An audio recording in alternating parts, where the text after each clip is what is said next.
So you have been looking at the Portland Metro, and maybe you are inching your way over towards the east side, northeast Portland, southeast Portland. They are literally separated by one street, but they can be vastly different. So in this video, we're going to go in depth. We're going to be picking the brain of Jesse, who knows all these streets, back roads, whatever, and tell you the huge differences and similarities, the pros, the cons, the good, the bad, the ugly, honest to God truth about northeast versus southeast Portland, Oregon. So stay tuned.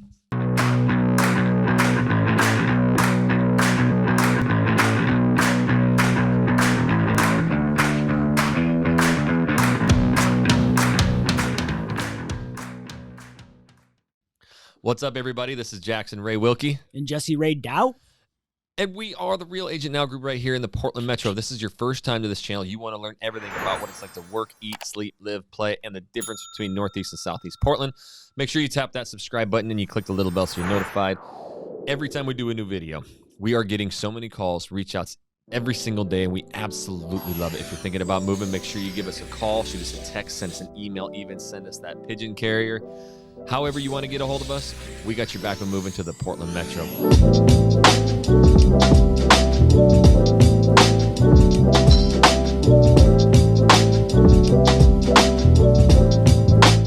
J-Dow, Northeast versus Southeast Portland, what separates the two? Yeah, the thing that separates Northeast from Southeast Portland is going to be a road called East Burnside Avenue. And this actually, about 15 to 20 years ago, used to be one of the sketchiest places in the city to go. But since then, they've completely revived it and made it all super safe. You can walk down the road. There's bars, restaurants, shops, lots of great living in the apartment phase. There's no condos or anything on lower Burnside. But as you get a little bit deeper out, like in the 20s and 30 blocks, there's actually houses which leaks into Laurelhurst Park. So some of my favorite places up there is, like Tusk, Matador, 808, and my favorite dog food shop actually is up there called Meat. It's a cool little shop for the doggies. Yeah, and there's actually like a little dessert shop up there too. So yeah, there's lots of cool things. There's a 50 Licks. 50 Licks, and there's a Screen Door. Yeah, so that's Burnside. That's the divider. So you have the river, runs north to south. So the east side of it obviously is east of the river, and the blocks start at 1 and go all the way out the farther east you go. But let's start up north. So there is a huge difference. There's a lot of similarities.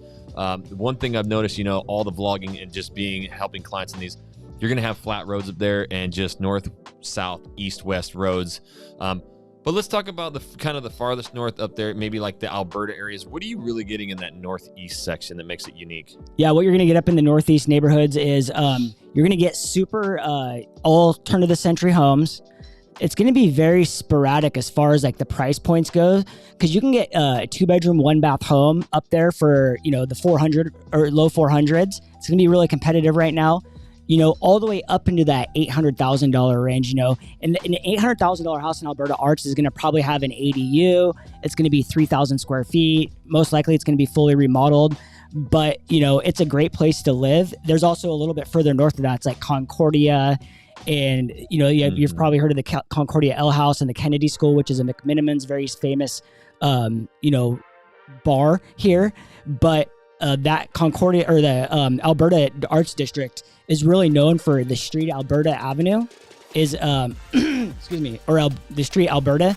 And that road is about 30 blocks of all of the like hippest restaurants, bars, shops, really cool, eclectic and eccentric places to find just like random unique things. They also have Last Thursday there, and that's like an outdoor festival where everyone's displaying their arts. They have live music and all sorts of fun, entertaining things. Sometimes there's like a kid's safari hunt and just cool things to really engage the community, which I really, really like. Yeah, so, and the vibe there is cool. So yeah, there's no chains, no nothing like that.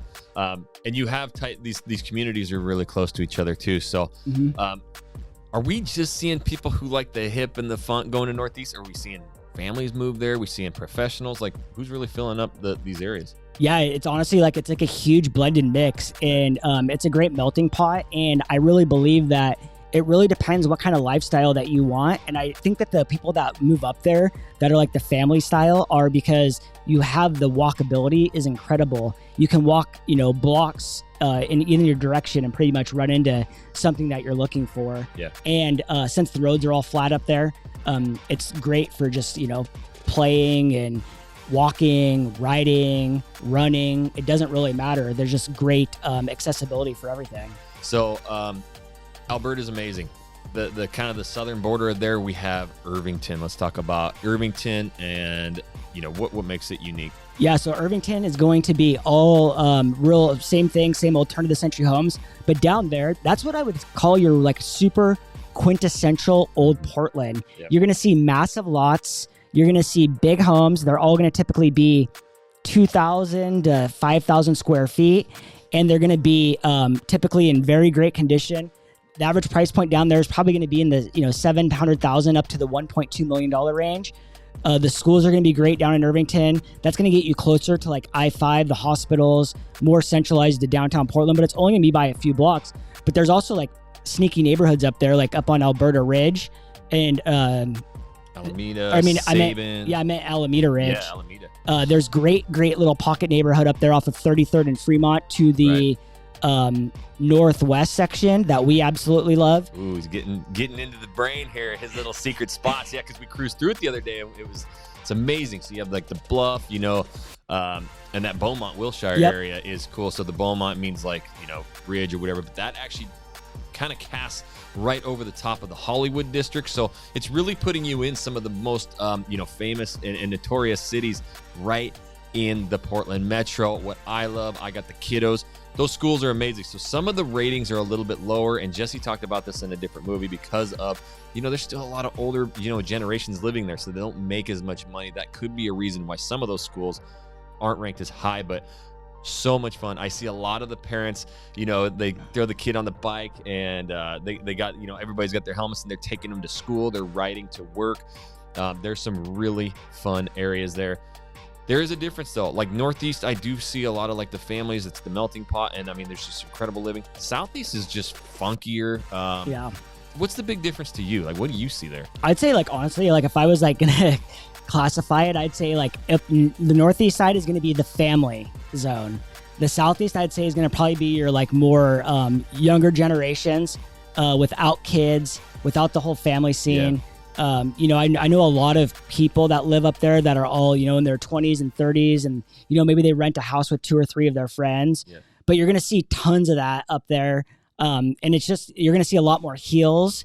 The area that I love over there that really just kind of reminds me of Northeast, and it anchors the south end of the side, east side is Division Street. Yes. And that's Buckman and also Ladd. And that's in Richmond neighborhood. And those are 3 of my favorite east side neighborhoods. Obviously, you have Hawthorne, and one of my sneaky neighborhoods that I like up that in that area is actually off of 55th in between Hawthorne and Division.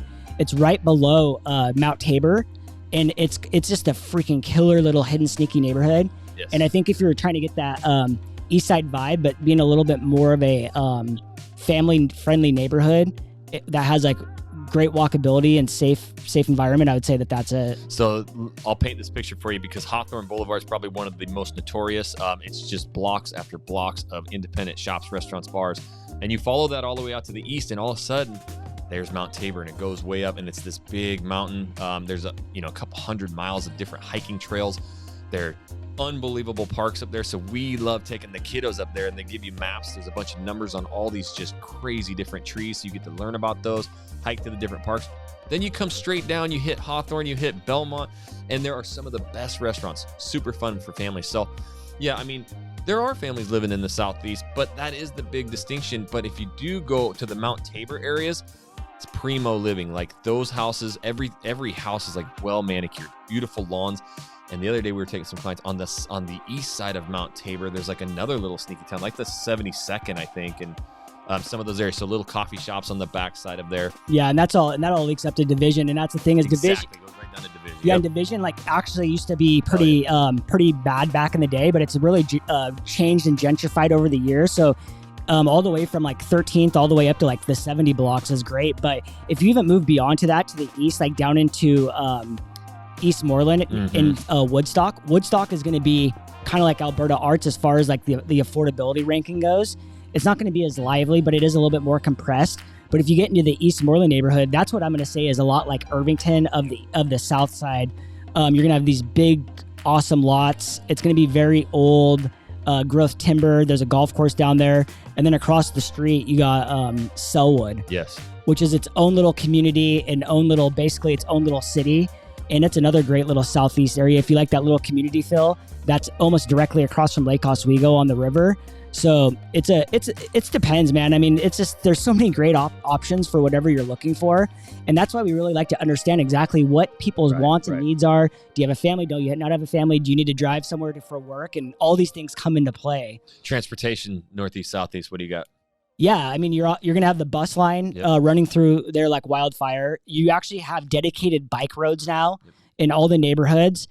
The Max line is going to run, I'd say it's more favorable to the east side because it does run up and down certain areas, where in the northeast side, it doesn't really run through the neighborhoods that greatly. I mean, it runs along I-84, which you can see on the maps.